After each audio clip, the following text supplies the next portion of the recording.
Hello everyone, स्वागत है आपका हमारे यूट्यूब चैनल पर। तो जैसा आप थंबनेल पे पीछे देख रहे हैं, आज आपकी क्लास होने वाली है संशोधन के ऊपर और हम डिस्कस करेंगे महत्वपूर्ण जो अनुच्छेद हैं उन्हें डिस्कस करेंगे और संशोधन जो हुए हैं इम्पोर्टेंट हमारे संविधान में उन्हें डिस्कस करेंगे, जिससे अक्सर आपको क्वेश्चन देखने को मिलते हैं अपने एग्ज़ाम में। ठीक है, ये जो क्लास है ये एमसीक्यू पैटर्न पर होने वाली है। इसमें हम एमसीक्यू पैटर्न में सारे क्वेश्चंस डिस्कस करेंगे। इससे क्या होगा, अगर आपने पहले पढ़ रखा होगा तो आपकी प्रैक्टिस हो जाएगी, आपको वो चीज़ें रिवाइज हो जाएंगी एक बार। और अगर आपने नहीं पढ़ा हुआ होगा तो क्या होगा कि आप समझ जाएंगे उन सब चीज़ों को, उन सब चीज़ों के बारे में जान जाएंगे थोड़ा थोड़ा। ठीक है, तो चलिए आज की क्लास स्टार्ट करते हैं और देखते हैं हमारा पहला क्वेश्चन क्या है। तो हमारा पहला क्वेश्चन है संविधान सभा द्वारा अंतिम रूप से पारित संविधान में कुल कितने अनुच्छेद तथा अनुसूचियां थीं। जब हमारा संविधान बन गया था तो उसमें जो टोटल अनुच्छेद और अनुसूचियां थीं वो कितनी थीं। अगर आपसे पूछे जाए कि हमारा संविधान कब बना, देखिए ये सारे जो क्वेश्चंस हैं ना, ये हमने पिछली क्लास में डिस्कस कर चुके हैं, तो आप वहाँ जाकर देख सकते हैं। लेकिन फिर भी हम आपको बता देते हैं, अगर आपसे पूछ ले कि संविधान कब बना, तो संविधान कब बना था?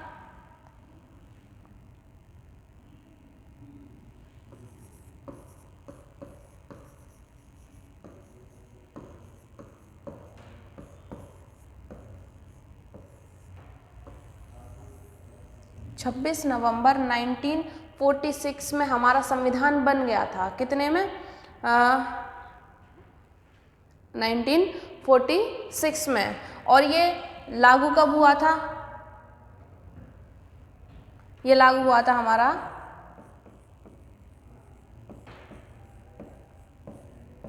26 जनवरी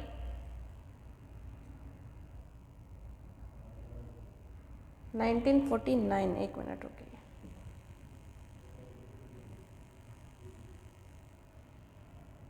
ये जो बन गया था हमारा 49 में बना था। कब बना था? 26 नवंबर 1949 में बन गया था और 1950 में इसको लागू कर दिया गया था। 1950 में क्या किया गया था? इसको लागू कर दिया गया था। क्योंकि 26 जनवरी को ही क्यों किया गया? क्योंकि 26 जनवरी को स्वाधीनता दिवस मनाती थी कांग्रेस, तो इस वजह से इसको हमारे संविधान को 26 जनवरी को ही लागू किया गया। तो इसका सही आंसर बताइए क्या होगा?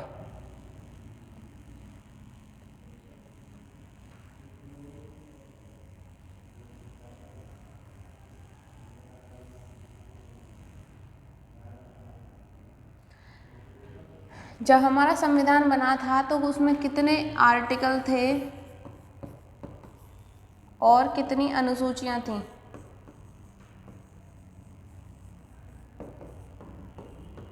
दोनों चीज़ें। 378 आर्टिकल, 7 अनुसूचियां थी क्या? नहीं थी। 390 अनुच्छेद और 7 अनुसूचियां थी? नहीं थी। 395 आर्टिकल और 8 अनुसूचियां थी। कितनी थी? जब हमारा संविधान बना था तो 395 हमारे पास आर्टिकल थे और 8 अनुसूचियां थीं। और कितने पार्ट थे? अगर पार्ट पूछा जाए तो 22 भाग थे। कितने भाग थे? 22 भाग थे।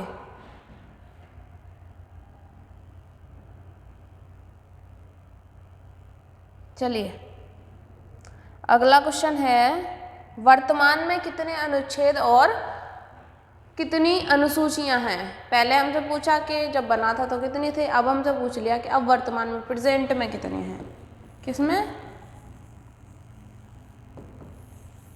प्रेजेंट में कितने अनुच्छेद और अनुसूचियां हैं?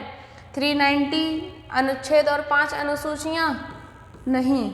395 अनुच्छेद और 12 अनुसूचियां? नहीं। 395 अनुच्छेद और 10 अनुसूचियां?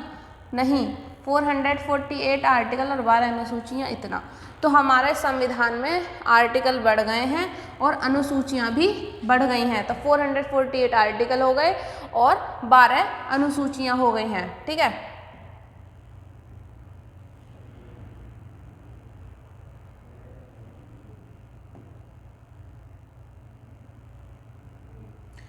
वर्तमान में भारतीय संविधान के धाराओं की कुल संख्या कितनी है? जो हमारे संविधान में धाराएं हैं, जैसे आप पढ़ते होंगे आईपीसी की धारा इतनी इतनी, जो ये धारा लगती हैं इनकी संख्या कितनी है हमारे संविधान में? इनकी संख्या कितनी है? 356 है क्या? 395 है क्या? 404 है क्या? इनमें से कोई नहीं। बताइए इसका सही आंसर आपके अकॉर्डिंग क्या हो सकता है? कितनी धाराएं हैं? तो इनमें से कोई नहीं तो गलत हो जाएगा, क्योंकि हमारा इनमें से एक सही आंसर है। 404 धारा नहीं है, 356 धारा नहीं है। हमारी जो संविधान में धाराएं हैं वो 395 धाराएं हैं। कितनी? 395 धाराएं।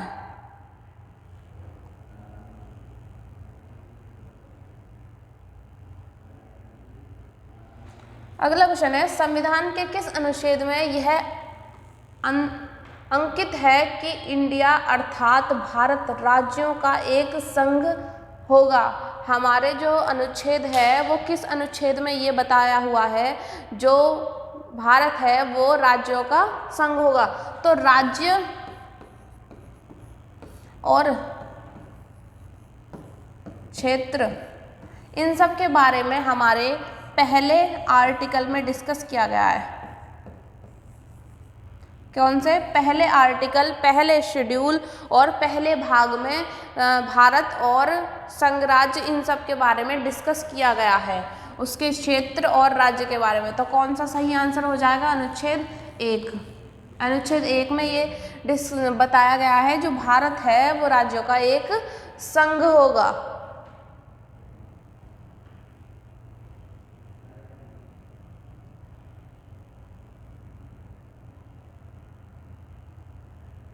अगला है, संविधान के अनुच्छेद 1 में भारत को क्या कहा गया है?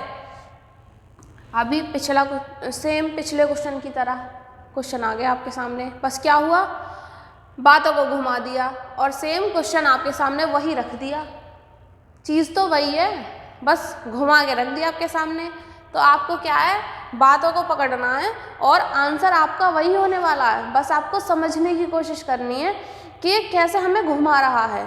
तो अनुच्छेद 1 में भारत को क्या कहा गया है? परिसंघ, महासंघ, परिसंघ, प्रबल एकात्मक आधार के साथ या राज्यों का संघ? तो अभी हमने पिछले क्वेश्चन में पढ़ा, सीधा सीधा क्या बोला गया? राज्यों का संघ अनुच्छेद 1 में बोला गया है। ठीक है, चलिए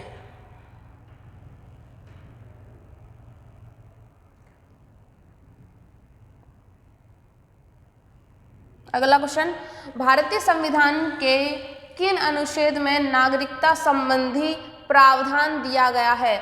नागरिकता संबंधी प्रावधान किस अनुच्छेद में दिया गया है? किस अनुच्छेद में दिया गया है? अनुच्छेद 1 से 5, अनुच्छेद 5 से 11 या अनुच्छेद 12 से 35 या 36 से 51? तो किस में दिया गया है? तो जो हमारा नागरिकता है, जो नागरिकता शब्द है, सिटीजनशिप, हमारे अनुच्छेद 5 से 11 में दी गई है। सिटीजनशिप किस में दी गई है? हमारी अनुच्छेद 5 से 11 के बीच में दी गई है। ठीक है, चलिए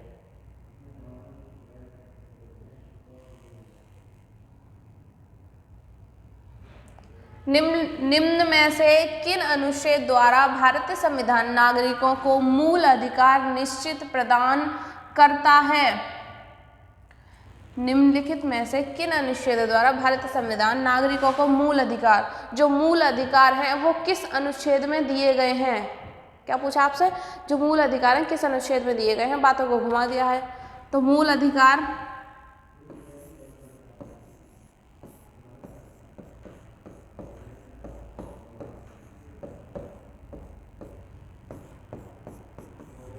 फंडामेंटल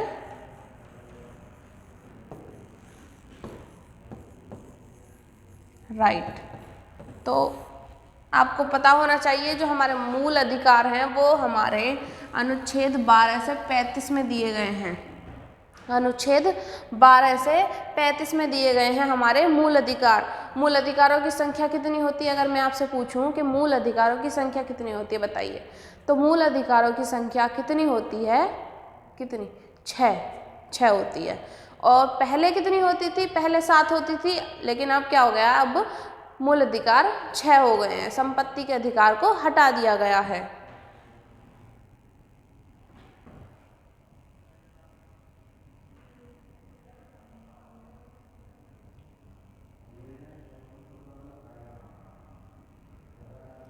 क्वेश्चन है हमारा, नौकरियों तथा शैक्षणिक संस्थानों में समाज के कमजोर वर्ग के लिए आरक्षण उपलब्ध कराने के लिए केंद्र सरकार को संविधान का कौन सा अनुच्छेद अधिकार प्रदान करता है? जो हमारे कमजोर वर्ग के लोग हैं उनको आरक्षण प्रदान करने के लिए कौन सा अनुच्छेद लगता है? कौन सा लगता है? 14, 16, 17 या 23? तो अगर हम किसी को आरक्षण प्रदान कर रहे हैं, किसी कमजोर वर्ग को, तो हमारा लगेगा अनुच्छेद 16। कौन सा लगेगा? अनुच्छेद 16 लगेगा। कौन सा? 16।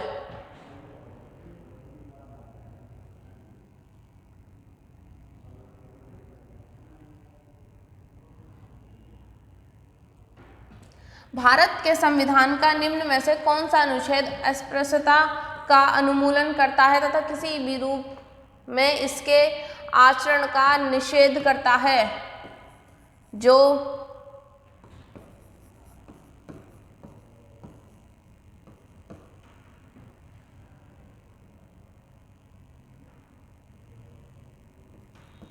जो अनटचेबिलिटी है वो संविधान के किस अनुच्छेद में दी गई है? अनुच्छेद 15 में, 16 में, 17 में या 18 में? तो किस में दी गई है? जो अनटचेबिलिटी की बात की गई है वो अनुच्छेद 17 में दी गई है और इसको निषेध माना गया है। मतलब इसे निषेध का मतलब इसे ये माना गया है कि ये बिल्कुल गलत है, ऐसा नहीं होना चाहिए और ऐसा जो करेगा उसको सज़ा मिलेगी। चलिए अगला क्वेश्चन आपके सामने है, तो इसका आंसर क्या होगा? क्वेश्चन पढ़ लेते हैं पहले। भारतीय संविधान का कौन सा अनुच्छेद राष्ट्रपति के पद के लिए पुनर्निर्वाचन की योग्यता निर्धारित करता है? जो राष्ट्रपति पद है उसके लिए दोबारा से निर्वाचन होंगे, वो कौन सा अनुच्छेद निर्धारित करता है? 52, 54, 55 या 57? तो कौन से अनुच्छेद के अनुसार हम जो राष्ट्रपति है उसका दोबारा से निर्वाचन कर सकते हैं? अनुच्छेद 57 के तहत। और जो 52 है इसमें क्या होता है? इसमें हमारे संविधान में दिया हुआ है कि एक ऐसा पद होगा जिस पे कौन होगा? राष्ट्रपति होगा। एक ऐसा पद होगा जिस पद का नाम होगा राष्ट्रपति। एक ऐसा पद होगा जिसका नाम होगा राष्ट्रपति। ये हमारे अनुच्छेद 52 में दिया गया है।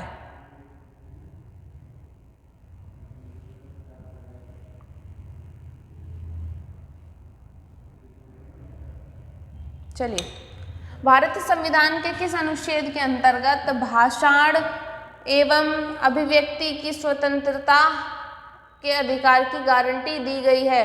ये हमारे मौलिक अधिकार में है कि हमें बोलने का अधिकार है और हमें बात करने का अधिकार है। तो ये जो अधिकार है वो किस अनुच्छेद में दिया गया है? अनुच्छेद 19 में, 20 में, 21 में या 22 में? तो अनुच्छेद हमारे 19 में दिया गया है कि हमें अपनी बात रखने की स्वतंत्रता है। हम स्वतंत्र हैं अपनी बात रखने के लिए। अगर हमें किसी की बात पसंद नहीं आ रही है तो हम अपने विचार रख सकते हैं कि हमें आपकी बात पसंद नहीं आ रही है, जो भी है हम अपने विचार रख सकते हैं। इस पे सरकार कुछ नहीं करेगी, वो आपकी बात सुनेंगे। ठीक है, अपने जो हम विचार हैं, जो भी विचार हैं उनको व्यक्त कर सकते हैं, उनको बता सकते हैं।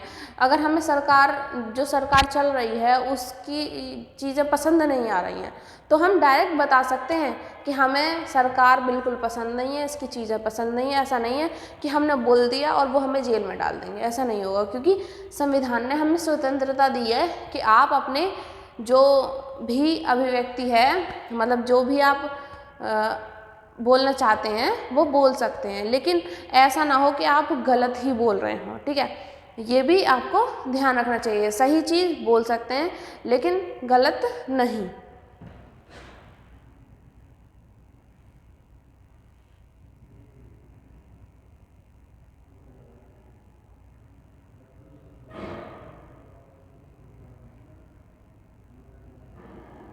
चलिए, भारतीय संविधान के किस अनुच्छेद में प्रेस की स्वतंत्रता दी गई है?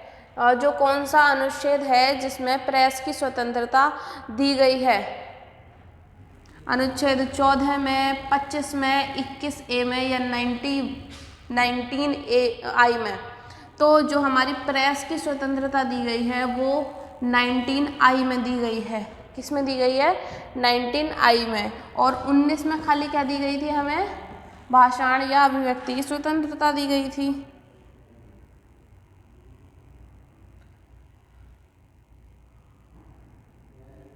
अगला क्वेश्चन है, मौलिक अधिकार के अंतर्गत कौन सा अनुच्छेद बच्चों के लिए शोषण से संबंधित है? एक मौलिक अधिकार में हमारा वो आता है, एक मौलिक अधिकार आता है जिसमें क्या बोलते हैं कि आप शोषण के विरुद्ध अधिकार, इसका क्या नाम होता है? शोषण के विरुद्ध अधिकार। उसमें क्या होता है? उसमें ये बोला जाता है कि आप बच्चों से काम नहीं करा सकते, जो कम उम्र के बच्चे हैं उनसे आप काम नहीं करा सकते क्योंकि ये गैर कानूनी है। तो वही इसमें पूछा है कि वो कौन सा अनुच्छेद है जिसके अनुसार ऐसा बोला जाता है। वो कौन सा अनुच्छेद है जिसके अनुसार ऐसा बोला जाता है कि आप बच्चों से काम नहीं करा सकते? ये इलीगल है, क्योंकि अगर बच्चे काम करते हैं तो उनके जैसे बच्चों से ज़बरदस्ती काम कराया जाता है, कम पैसों में काम कराया जाता है, क्योंकि बच्चों को वो डांट सकते हैं लेकिन अगर कोई बड़ा काम करेगा उसको वो डांटेंगे नहीं। जितना बड़ा बोलेगा, वो जो बड़ा पर्सन है वो बोलेगा कि मुझे इतनी सैलरी चाहिए तो उनको वो देनी पड़ेगी। लेकिन अगर बच्चा बोलेगा तो वो एक बार को क्या सोचेंगे? बच्चे को डांट देंगे, ठीक है। बच्चे को फिर बच्चा डिमांड नहीं करेगा, लेकिन जो बड़ा पर्सन है वो डिमांड करेगा। इसलिए क्या करते हैं? वो बच्चों को काम पे रखते हैं, छोटे बच्चों को काम पे रखते हैं। और ये क्या है? गैर कानूनी। हमारे संविधान में दिया गया है कि आप किसी का शोषण नहीं कर सकते हैं किसी भी बात से, ठीक है। तो ये हमारे कौन से संविधान में दिया गया है कि बच्चों के शोषण से संबंधित अनुच्छेद 17 में, 19 में, 23 में या 24 में? तो ये हमारे अनुच्छेद 24 में दिया गया है, अनुच्छेद 24 में दिया गया है, ठीक है। अगला क्वेश्चन आपके सामने है, भारतीय संविधान के किस अनुच्छेद में अल्पसंख्यकों के हित के संरक्षण की व्यवस्था है? जो अल्पसंख्यक हैं उनके हित की स्वतंत्रता कौन से अनुच्छेद में दी गई है? अल्पसंख्यक मतलब जिनकी कम संख्या हो, अल्पसंख्यक मतलब जिनकी कम संख्या हो। तो अनुच्छेद 32 में, 29 में या 19 में या 14 में? तो इसका सही आंसर क्या होगा? तो जो अल्पसंख्यक हैं उनके संरक्षण के हित की जो बात है वो अनुच्छेद 29 में दी गई है, अनुच्छेद 29 में दी गई है।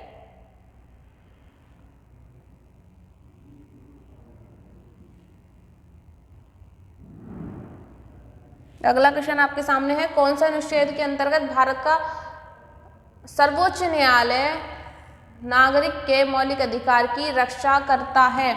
जो एक होता है हमारा लास्ट मौलिक अधिकार होता है, जिसमें क्या होता है कि जो सर्वोच्च न्यायालय है, अगर हमारे जो 5 बाकी के मौलिक अधिकार हैं उनकी कोई विरोध कर रहा है या उनका पालन नहीं कर रहा है तो हम अपील कर सकते हैं सर्वोच्च न्यायालय में जाकर, और सर्वोच्च न्यायालय क्या करेगा? उस पर एक्शन लेगा। कि किस वजह से? क्योंकि ये भी एक मौलिक अधिकार दिया गया है कि आपके मौलिक अधिकारों को कोई हनन कर रहा है तो आप सर्वोच्च न्यायालय में अपील कर सकते हैं और आपकी सुनवाई की जाएगी। तो वही पूछा है कि वो कौन सा मौलिक अधिकार है जिसमें ये बोला गया है कि सर्वोच्च न्यायालय आपके मौलिक अधिकारों की रक्षा करेगा। अनुच्छेद 74, 61, 5 या 32। देखिए एक बात सुनिए, जो हमारे इसमें क्या बोला, मौलिक अधिकार। मौलिक अधिकार से संबंधित हमने पिछले क्वेश्चन में पढ़ा, मौलिक अधिकार 12 से 35 तक हैं। कितने? 12 से 35 तक हमने मौलिक अधिकार पढ़े, ठीक है। अब इसमें क्या दिया है, 61 दिया है। 61 किसी भी एंगल से मौलिक अधिकार में नहीं आता। 5 दिया है, 5 से शुरू ही नहीं होते, 12 से शुरू होते हैं, ठीक है। पहला ए हमें क्या दिया, 74, ये भी नहीं आता क्योंकि 35 पे तो हमारे खत्म ही हो जाते हैं। तो सही आंसर हमारा 32 है। जो हमारा लास्ट संविधान है, जो हमारा लास्ट मौलिक अधिकार है वो है 32वां, जिसमें हमें मौलिक अधिकारों की रक्षा के लिए बताया गया है कि सर्वोच्च न्यायालय आपके मौलिक अधिकारों की रक्षा करेगा।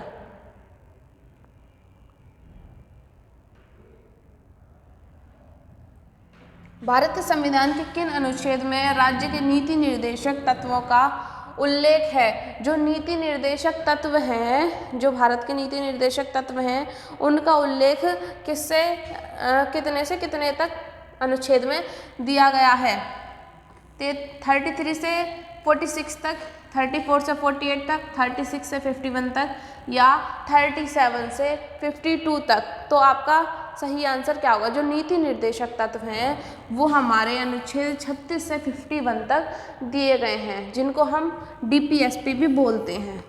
इंग्लिश में शॉर्ट फॉर्म में हम DPSP बोलते हैं। और इनकी अगर फुल फॉर्म की बात की जाए तो एक minute,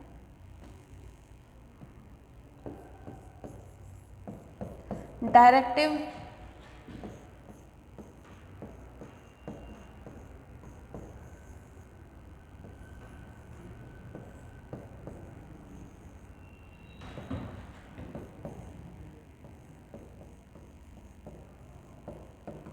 directive principle of state population, इसकी जो फुल फॉर्म हो जाएगी DPSP की, directive principle of state policy, ठीक है। पॉलिसी होगा, पॉपुलेशन नहीं होगा। चलिए अगला क्वेश्चन है, भारतीय संविधान के अंतर्गत कल्याणी राज्य की अवधारणा निम्नलिखित में से किस अनुच्छेद में वर्णित की गई है? जो हमारे कल्याणी राज्य की अवधारणा है वो किस अनुच्छेद में दी गई है? तो वो दी गई है अनुच्छेद 39 में। किस में दी गई है? अनुच्छेद 39 में दी गई है। अगला हमारा, भारतीय संविधान का कौन सा अनुच्छेद राज्य सरकारों को ग्रामीण पंचायत के गठन का निर्देश देता है? तो वो कौन सा अनुच्छेद है जो ग्रामीण सरकारों को पंचायत के गठन का निर्देश देता है? 51, 32, 37 या 40? तो इसका सही आंसर क्या होगा? तो वो कौन सा अनुच्छेद है? वो अनुच्छेद है हमारा अनुच्छेद 40, जिसमें क्या बताया गया है कि आप निर्माण कर सकते हैं किसका? एक पंचायत का गठन कर सकते हैं। ये हमारे संविधान में दिया गया है अनुच्छेद 40 में। अगला क्वेश्चन है हमारा, 42वें संविधान 42वें संशोधन द्वारा 42वें संशोधन द्वारा संविधान के किस अनुच्छेद में मौलिक अधिकार कर्तव्यों को जोड़ा गया था? जो हमारे ये मौलिक कर्तव्य हैं, जो मौलिक कर्तव्य हैं, जब हमारा संविधान बना था उस समय कोई मौलिक कर्तव्य नाम की चीज़ नहीं थी।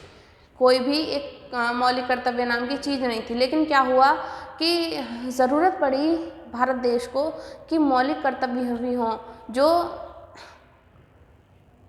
मौलिक कर्तव्य क्या होते हैं? मौलिक कर्तव्य मतलब आपको इन्हें मानना चाहिए, ठीक है। आपको इन्हें मानना चाहिए। एक अच्छे नागरिक के लिए देश प्रेम की भावना बहुत ज़रूरी है। अगर हम जिस देश में रह रहे हैं, हमें ज़रूरी है कि हमारे देश के प्रति हमें प्यार हो। तो उसमें यही कर्तव्य में बताया गया है कि एक नागरिक का क्या कर्तव्य है उसके देश के प्रति, ठीक है, कैसे वो एक अच्छा नागरिक बन जाएगा अपने देश के लिए। इसलिए हमारे कर्तव्य लाए गए थे। जब संविधान बना था तो कर्तव्य नाम की चीज़ नहीं थी, फिर इसको जोड़ा गया तो कौन से अनुच्छेद में जोड़ा गया? अनुच्छेद 51A में जोड़ा गया था।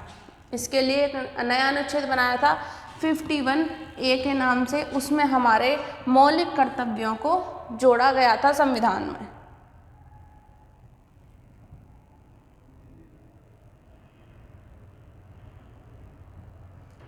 भारतीय संविधान के किस अनुच्छेद में मौलिक कर्तव्यों की चर्चा की गई है? वही क्वेश्चन रिपीट हो गया। Answer 51A। क्या आंसर? 51A। बस हमारी क्या गई है, लैंग्वेज चेंज कर दी और क्वेश्चन वही है।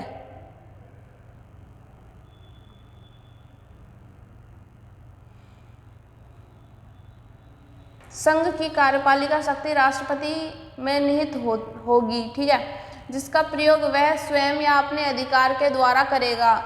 ये किस में बोला गया था? ये जो चीज़ है ये किस में बोली गई थी? कौन से अनुच्छेद में ऐसा बोला गया कि जो राष्ट्रपति है वो जो अपनी शक्तियां हैं वह स्वयं या अपने अधिकार द्वारा प्रयोग करेगा। किस चीज़ की शक्ति? संघ की और कार्यपालिका की शक्ति। अनुच्छेद 51 में, 52 में, 53 में या 54 में तो किस में बोला गया था ये चीज़ किस में बोली गई थी? ये चीज़ अनुच्छेद 53 में बोली गई थी। किस में बोली गई थी? अनुच्छेद 53 में बोली गई थी। अगला क्वेश्चन देखते हैं। भारत के संविधान के किस अनुच्छेद के अंतर्गत भारत के राष्ट्रपति पर महाभियोग चलाया जा सकता है? महाभियोग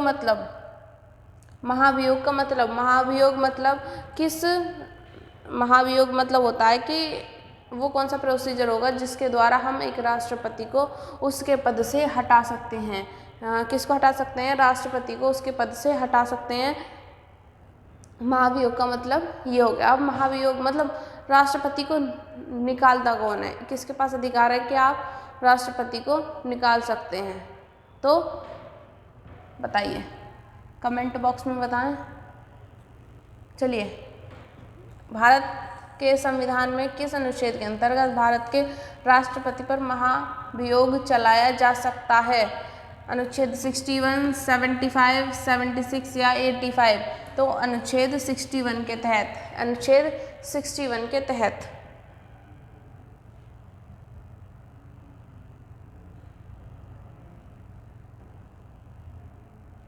अगला क्वेश्चन है, संविधान के किस अनुच्छेद में उपराष्ट्रपति पद का प्रावधान किया गया है? जो उपराष्ट्रपति पद है वो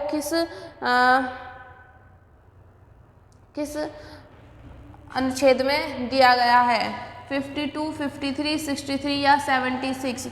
जो राष्ट्रपति पद है वो तो 52 में दिया गया है, हमको पता है। उपराष्ट्रपति हमारा 63 अनुच्छेद में दिया गया है कि एक पद होगा जिसका नाम उपराष्ट्रपति होगा।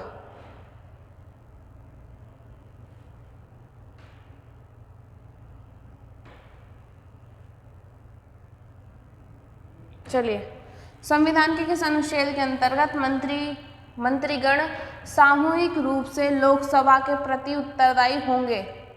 तो अनुच्छेद 73, 74, 75 या 76? तो इसका सही आंसर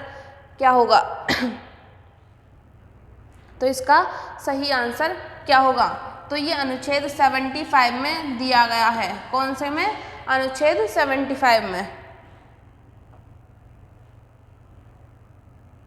अगला क्वेश्चन है, संविधान का कौन सा अनुच्छेद मंत्रिपरिषद के गठन के बारे में आधारभूत नियम निर्धारित करता है?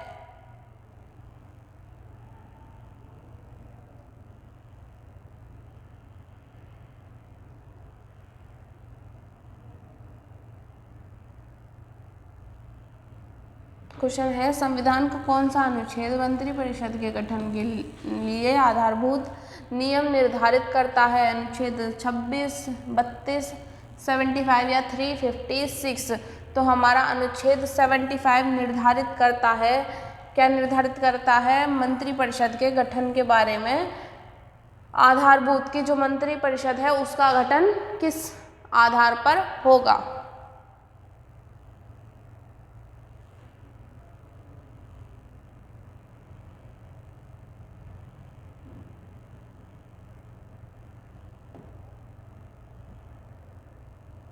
चलिए, संघ की कार्यपालिका शक्ति राष्ट्रपति में निहित होती है, जिसका प्रयोग वह स्वयं या अपने अधिकार के द्वारा करेगा। तो इसका सही आंसर क्या होगा? मुझे लग रहा है ये क्वेश्चन रिपीट है। हाँ चलिए कोई बात नहीं। तो इसका आंसर क्या होगा? अभी हमने करा पिछले, तो आपको पता ही होना चाहिए इसका आंसर क्या होगा। तो अनुच्छेद 53 इसमें बताया गया है कि उसकी स्वयं जो उसका संघ की कार्यपालिका शक्ति है वो राष्ट्रपति में निहित होगी। ठीक है, चलिए।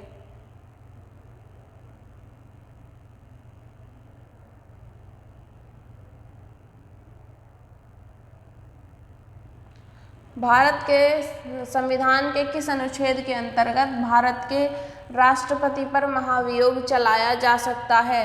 किस अनुच्छेद के अंतर्गत हम राष्ट्रपति को निकाल सकते हैं? फिर से क्वेश्चन रिपीट हो गया, इसका सही आंसर क्या होगा? अनुच्छेद 61। अनुच्छेद 61 इसका सही आंसर हो जाएगा।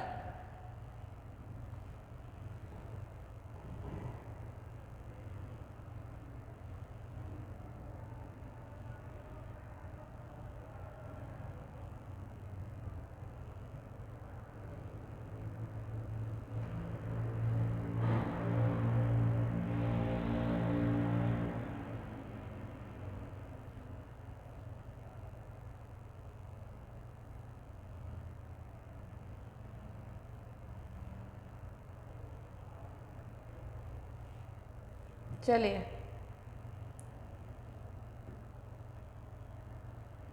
बताइए, भारत के संविधान के किस अनुच्छेद के अंतर्गत भारत के राष्ट्रपति का महाभियोग चलाया जाएगा? ये हमने पढ़ लिया, अनुच्छेद 61, ये हमने पढ़ लिया। अगला क्वेश्चन आएगा कि संविधान के किस अनुच्छेद में उपराष्ट्रपति पद का प्रावधान दिया गया है? जो उपराष्ट्रपति पद है वो संविधान के किस अनुच्छेद में दिया गया है? तो अभी हमने पढ़ा था अनुच्छेद 73 में।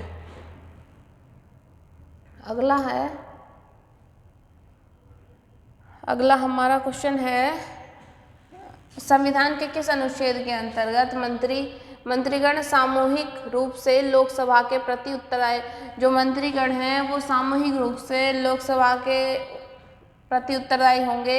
ये किस अनुच्छेद में दिया गया है?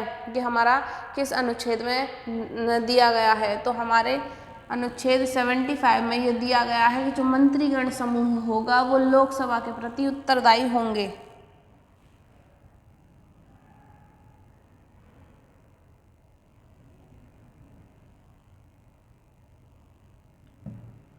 भारत के महान्यायवादी की नियुक्ति से संबंधित अनुच्छेद कौन सा है? भारत के जो महान्यायवादी हैं उनसे संबंधित अनुच्छेद कौन सा है? 53, 63, 76 या 79। तो महान्यायवादी की नियुक्ति से संबंधित हमारा अनुच्छेद 76 है।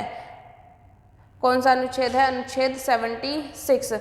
अगर आपको इस चीज़ की डिस्क्रिप्टिव क्लास चाहिए, हमने पढ़ाया है वहाँ पे संविधान संशोधन के बारे में, जो महत्वपूर्ण संशोधन हुए थे, आप वहाँ जाकर चेक कर सकते हैं। हमारा एक और बैच चल रहा है जहाँ पर SSC GD का, जिसमें हम अपनी क्लासेस करा रहे हैं, आप वहाँ जाकर चेक कर सकते हैं, जिसका नाम है SSC GD का सपना 90 दिन में अपना। तो आप वहाँ जाकर क्लास चेक कर सकते हैं, जिसमें डिस्क्रिप्टिव पढ़ाया गया है और इम्पोर्टेंट संशोधन डिस्कस किए गए हैं।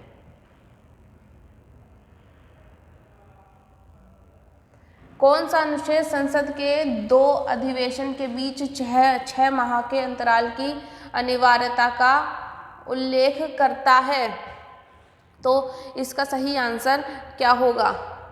तो वो कौन सा अधिवेशन है जो 6 माह की अंतराल की अनिवार्यता का उल्लेख करता है सदन के बीच में?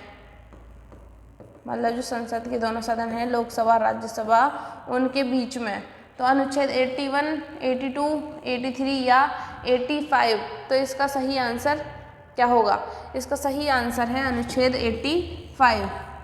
इसका सही आंसर क्या हो जाएगा? अनुच्छेद 85।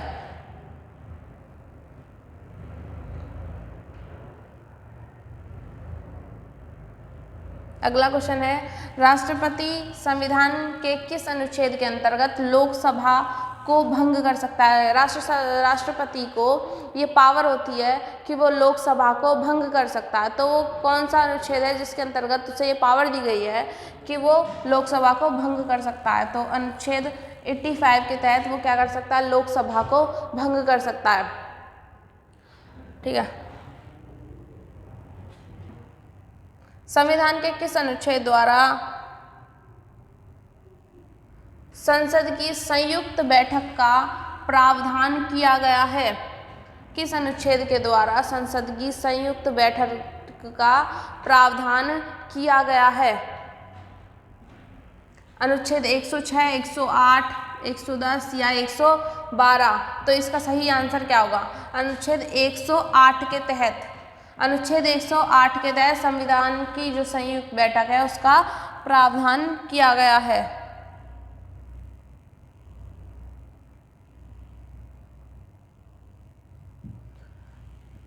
लोकसभा एवं राज्यसभा के संयुक्त अधिवेशन के विषय में प्रावधान संविधान के किस अनुच्छेद में किया गया? लोकसभा और राज्यसभा के संयुक्त अधिवेशन के लिए जो प्रावधान है वो किस अनुच्छेद में दिया गया है? तो हमारे 108वें अनुच्छेद में दिया गया है। कौन से अनुच्छेद में? 108वें अनुच्छेद में।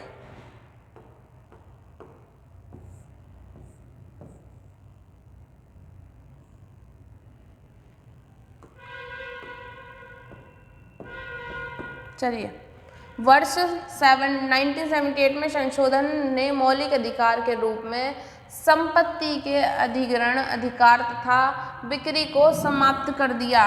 वो कौन सा अमेंडमेंट हुआ था? वो कौन सा संशोधन हुआ था जिसमें संपत्ति के अधिकार को हटा दिया गया था? 41, 43 या 44 या 42? तो वो कौन सा संशोधन हुआ था?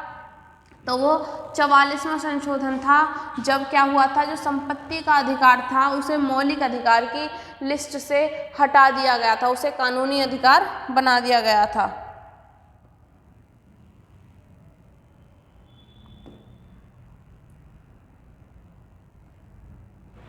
संविधान संशोधन अधिनियम 2002 सभी बच्चों को मुफ्त और अनिवार्य प्रारंभिक शिक्षा प्रदान करता है। देखो, हमारे संविधान में दे रखा है कि 6 से 14 साल की उम्र के बच्चों को हम क्या करेंगे? फ्री शिक्षा प्रदान करेंगे। तो ये हमारे किस अनुच्छेद में दे रखा है? ये हमारे कौन से अनुच्छेद नहीं, कौन से संशोधन में बोला गया था?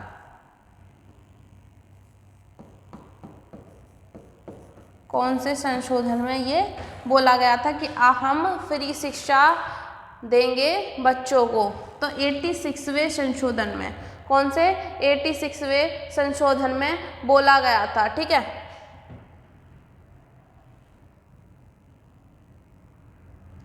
भारत के संविधान, अगला क्वेश्चन, भारत के संविधान में पहली बार कब संशोधन किया गया था? तो आपको पता होना चाहिए जो पहला संशोधन था वो 1951 में हुआ था। संविधान में 1951 में पहला संशोधन हुआ था।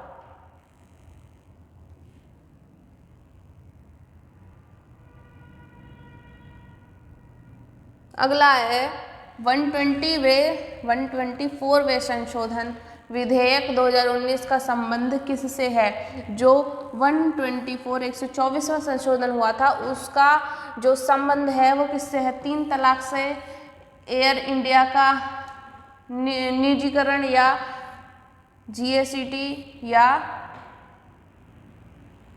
जीएसटी या फिर आर्थिक आरक्षण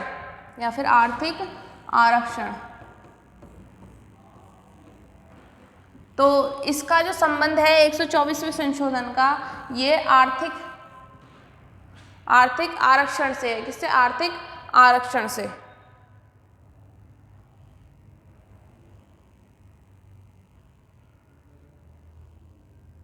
अगला क्वेश्चन है, संविधान का कौन सा भाग संविधान का कौन सा भाग संविधान संशोधन से संबंधित है? संविधान का कौन सा भाग है जो संविधान संशोधन से संबंधित है? भाग 10, भाग 15 या भाग 8 या भाग 20? तो इसका सही आंसर है 20। जो भाग 20वां है उसमें संविधान संशोधन से संबंधित है वो भाग। अगला है, अनुच्छेद 21A को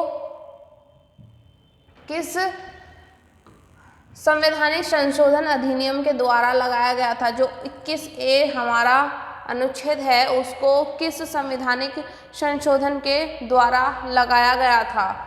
तो हमारा लगाया गया था 86वें संविधान संशोधन द्वारा। कौन से संशोधन द्वारा? 86वें।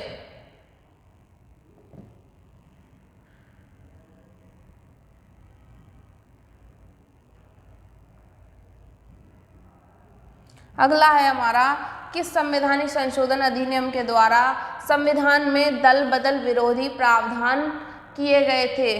वो कौन सा संशोधन हुआ था जिसमें दल बदल विरोधी प्रावधान किए थे? तो 52वां संविधान संशोधन अधिनियम। कौन सा? 52वां संविधान संशोधन अधिनियम था वो। अगला है हमारा क्वेश्चन,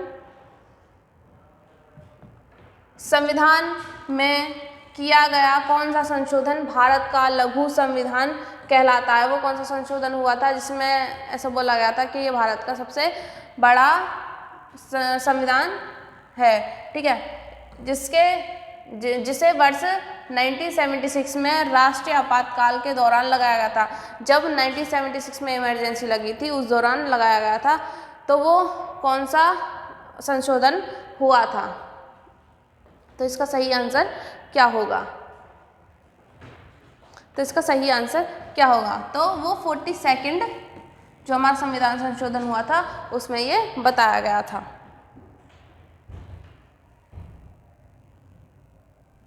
अगला क्वेश्चन है हमारा 1992 के 74वें संशोधन अधिनियम के द्वारा भारतीय संविधान में कौन सा भाग जोड़ा गया? जो हमारा 74वां संशोधन हुआ था उसके द्वारा हमारे संविधान में कौन सा भाग जोड़ा गया था? तो वो 9A जोड़ा गया था। कौन सा जोड़ा गया था? 9A जोड़ा गया था। अगला है, किस संशोधन ने मंत्रिपरिषद के आकार को संसद के कुल आधार के 15% तक सीमित कर दिया? तो वो कौन सा संशोधन हुआ था? वो 91वां संशोधन हुआ था जिसमें क्या हुआ था? मंत्रिपरिषद के आकार को संसद के कुल आकार में 15% तक सीमित कर दिया गया था। अगला है हमारा,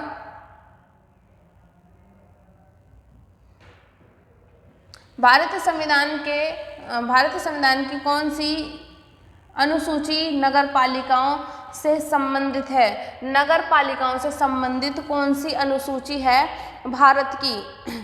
नगर पालिका से संबंधित कौन सी अनुसूची है?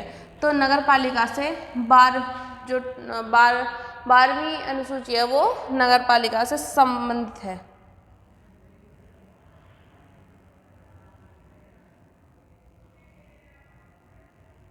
अगला है, किस संवैधानिक संशोधन अधिनियम के तहत संविधान की प्रस्तावना को संबोधित किया गया था? जो संविधान की प्रस्तावना थी वो किस अधिनियम के द्वारा बताई गई थी? 6th, 52, 54 या 42?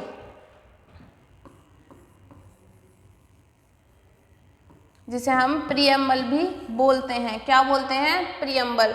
ये 42 के द्वारा बताई गई थी।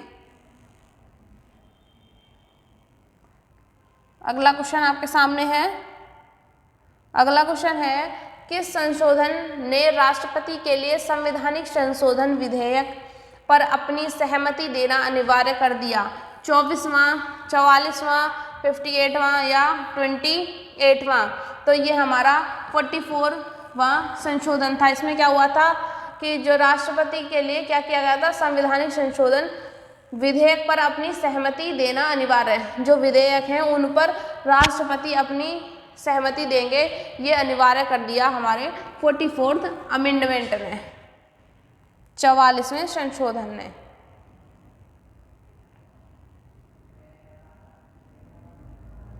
अगला है, भारत के संविधान में निम्नलिखित में से किस संशोधन के तहत चुनाव के बाद किसी अन्य पार्टी को अवैध बना दिया।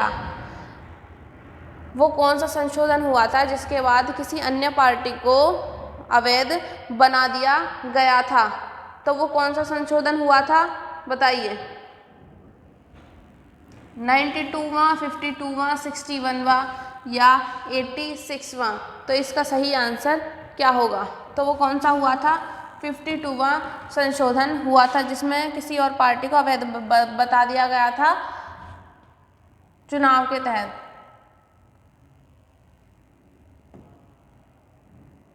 अगला है हमारा 44वां संविधान संशोधन अधिनियम कब लागू किया गया? जो 44वां संशोधन अधिनियम है वो कब लागू किया गया था? तो 44वां 1978 में लागू किया गया था। कब लागू किया गया था? 1978 में लागू किया गया था। अगला है, केरल सरकार के द्वारा 14 जनवरी 2020 को सर्वोच्च न्यायालय में नागरिक मतलब संशोधन अधिनियम के विरुद्ध याचिका दायर करने के लिए भारत के संविधान के किस अनुच्छेद का प्रयोग किया गया था? जो केरल है उसमें 14 जनवरी 2020 को सर्वोच्च न्यायालय में किसी नागरिक ने याचिका दायर की थी। भारत के संविधान के किस अनुच्छेद का प्रयोग किया था उसने? जिस अनुच्छेद का प्रयोग करके उसने याचिका दायर की, तो कौन सा अनुच्छेद था? अनुच्छेद 131 था। कौन सा? 131 था। ठीक है, चलिए तो आज के क्वेश्चन आपके यहीं समाप्त होते हैं। मिलेंगे अगली क्लास में, वहाँ पर आप अपना रिवीजन करिए, प्रैक्टिस करिए और अच्छे से अपने एग्ज़ाम की तैयारी करिए। अगर क्लास अच्छी लगी हो आपको तो लाइक कीजिए, कमेंट कीजिए और शेयर भी कर दीजिएगा। ठीक है, तो मिलते हैं कल, उसके तब तक के लिए बाय बाय, धन्यवाद।